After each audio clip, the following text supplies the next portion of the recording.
Picture this. A stone platform, waist-high, cold under bare skin, inside a temple in the city of Uruk, around 2000 BCE. Torches burning low, the smoke thick with cedar resin. Priestess and king meeting not for a wedding, not for politics, for a ritual so central to Mesopotamian religion that entire economies were built around making sure it happened every single year, on schedule, at the new year, when the Euphrates was supposed to rise and the barley was supposed to come in. Your textbook mentioned Uruk maybe once in a paragraph about writing, cuneiform, clay tablets, a picture of a wedge-shaped stylus. It did not mention this. And that's kind of the whole problem, isn't it? Here's the thing about sacred sexuality in the ancient world. It wasn't a scandal. It wasn't hidden. It was public infrastructure, the same category as canals, granaries, and city walls. Temples employed people specifically for this work, trained them, housed them, paid them in silver and grain. King's legitimacy depended on it. No ritual, no rains, no crops, no throne. And somewhere between the fall of these civilizations and the version of history that ended up in your 9th grade textbook, all of it got quietly deleted. Not because historians didn't know, because somebody, later, decided you shouldn't. By the end of this, you're going to look at the phrase ancient religion completely differently. Let's get into it. Sumer, or the marriage that ran an empire. Start with the sacred marriage rite. Scholars call it hieros, Greek for holy wedding, though the practice itself is Sumerian, older than Greek by over 1,000 years. First attested in texts from around 2100 BCE. The Sumerian goddess Inanna, later worshipped as Ishtar in Babylon, was goddess of love, war, and political power, all bundled into one deity, which honestly tells you something about how they thought about desire.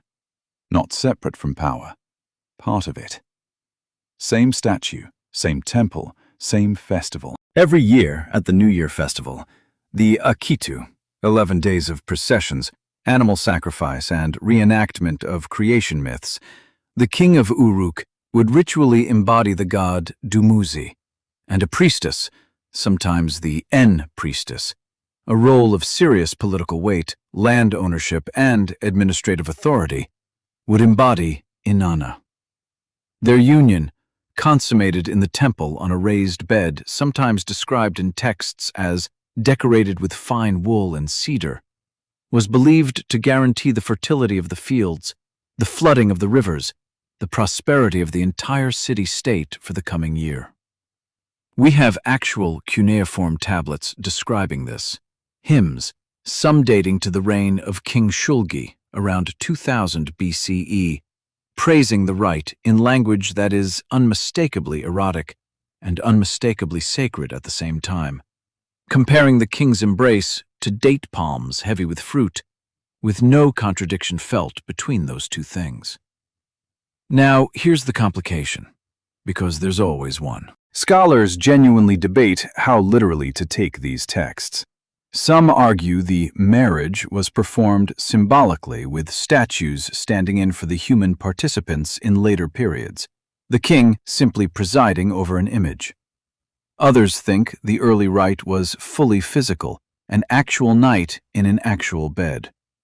The truth probably shifted across centuries and city-states, Isin, Larsa, later Babylon, each with its own version. What's not up for debate is the core idea. Divinity and desire were not enemies here. They were the same channel, running through the same clay pipe. Which brings us somewhere stranger. Babylon, where Herodotus told a story nobody can fully confirm or fully dismiss. The Greek historian Herodotus, writing around 440 BCE in Book 1 of his Histories, claims that every woman in Babylon was required once in her life to sit in the temple precinct of the goddess Mylitta, and wait for a stranger to toss a silver coin in her lap and take her outside for a sacred encounter. He describes it almost like a bureaucratic inconvenience, women waiting for days, sometimes years by his telling, roped off in rows, unable to refuse the first coin thrown, however small. Modern historians are deeply split on this one, and it's worth saying plainly, no Babylonian source, no cuneiform record from the actual archives of Babylon or Uruk or Sippar corroborates Herodotus's account in the specific way he describes it. He may have misunderstood something real. The broader phenomenon of temple-associated women in Mesopotamian religion is well documented.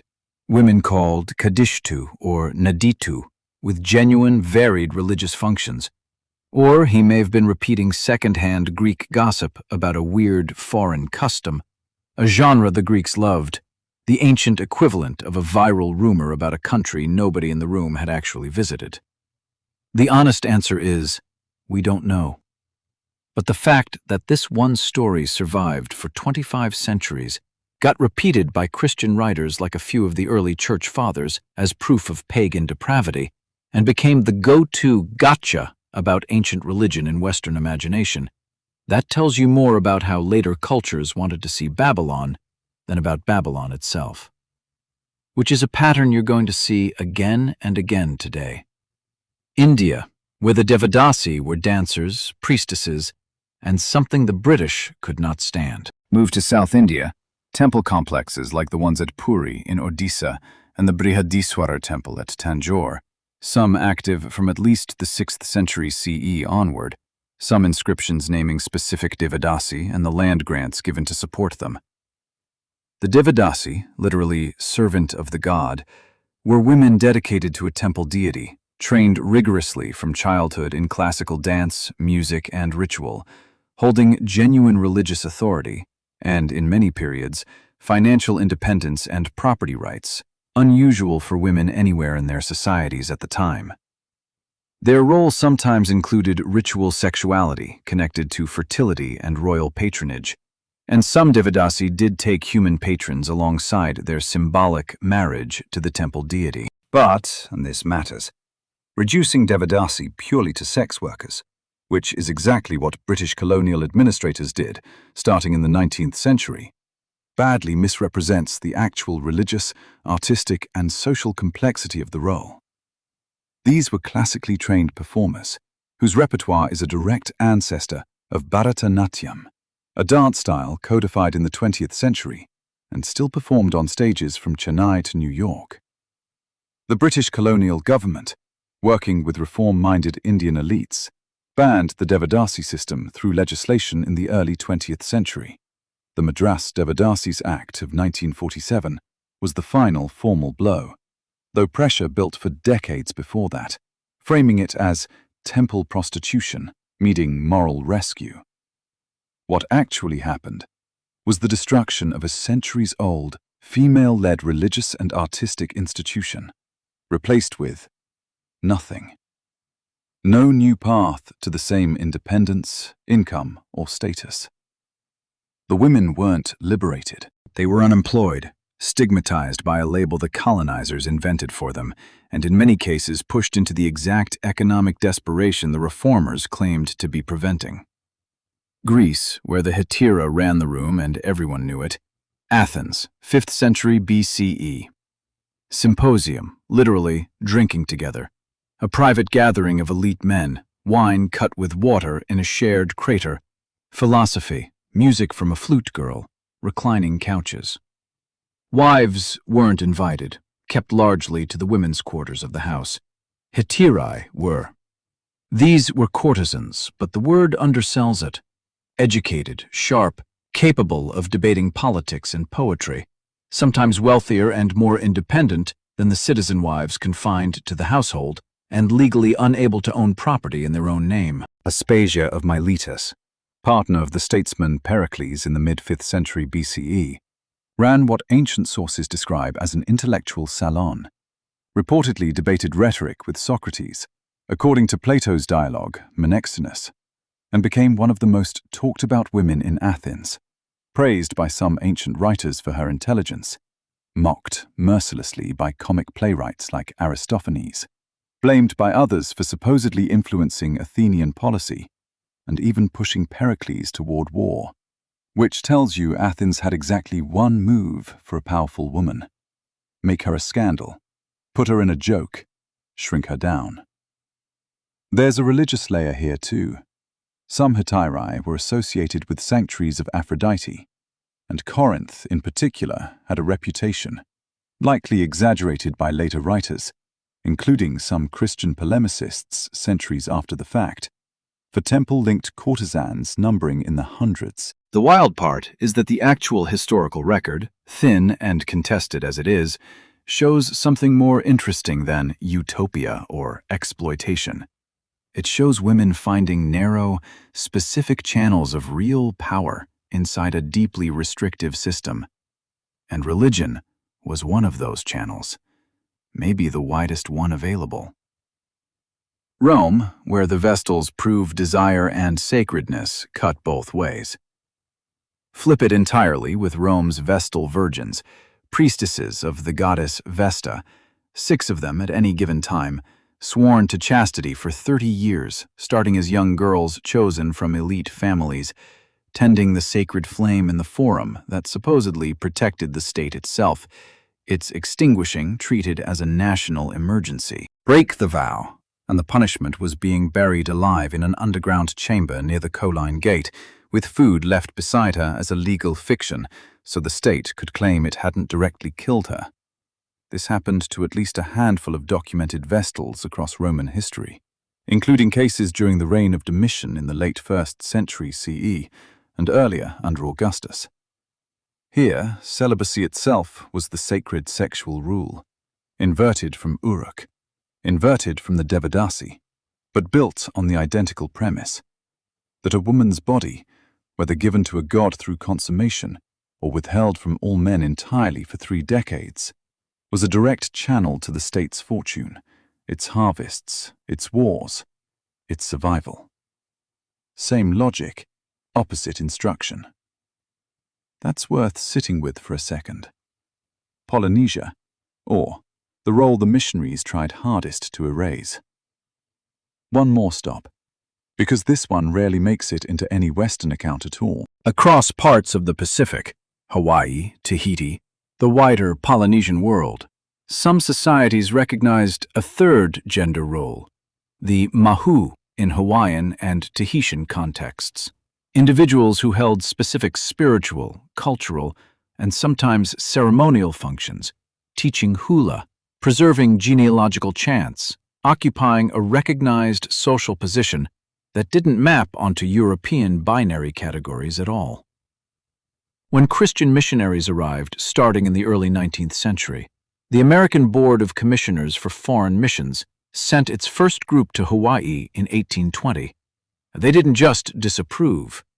They actively worked to legislate these roles out of existence, banning hula itself for a period in the 1830s under Queen Ka'ahumanu's Christian-influenced rule, treating an entire spiritual and social category as sin, requiring suppression. What we know about the deeper ritual and religious dimensions of these roles is genuinely limited, because so much oral tradition was interrupted or actively discouraged for generations. And it's honest to say the record here is thinner than in Mesopotamia or India, not because nothing happened, but because the people who could have documented it were told for a century to be quiet about it. The erasure, or who actually did this and why. So, here's the pattern across every single one of these: Sumer, Babylon, India, Greece, Rome, the Pacific. Sexuality and the sacred were not separate categories fighting each other. They were often the same infrastructure, the same civic machinery, run largely by women and by people outside strict binary categories, in roles carrying real authority, real land, real income. Then colonialism happened, and Victorian-era Christian moralism happened, arriving with a very specific lens. Anything sexual and non-marital was primitive, depraved, or in need of civilizing. British administrators in India didn't just misunderstand the Devadasi system, they legislated it out of existence with a signature and a stamp. Christian writers didn't just retell Herodotus's Babylon story, they weaponized it as proof pagans were degenerates who deserved conquest. American missionaries in Hawaii didn't just disagree with Mahu roles, they banned entire art forms tied to them. Even Greek and Roman material got quietly trimmed out of standard Western textbooks starting in the 19th century, because acknowledging that the birthplace of democracy also ran a state-sanctioned courtesan culture complicated a narrative colonial and religious institutions needed simple. None of this means these societies were paradises. Every single one had hierarchy, coercion, and real limits. And the record for non-elite women, and non-elite participants in particular, is thin, because nobody in power bothered writing it down. But the erasure wasn't about protecting you from something ugly. It was about protecting a specific modern moral framework from something inconvenient. Proof that human civilizations, independently, across 3 continents and 4,000 years, built entire religious systems around the idea that desire wasn't the opposite of the sacred. It was one of its main entrances. If this rewired anything in how you think about ancient religion, hit follow. The archive's got more like it. And down in the comments, which one of these actually surprised you the most? Because I got the sanitized version too, and honestly, I'm still annoyed about it.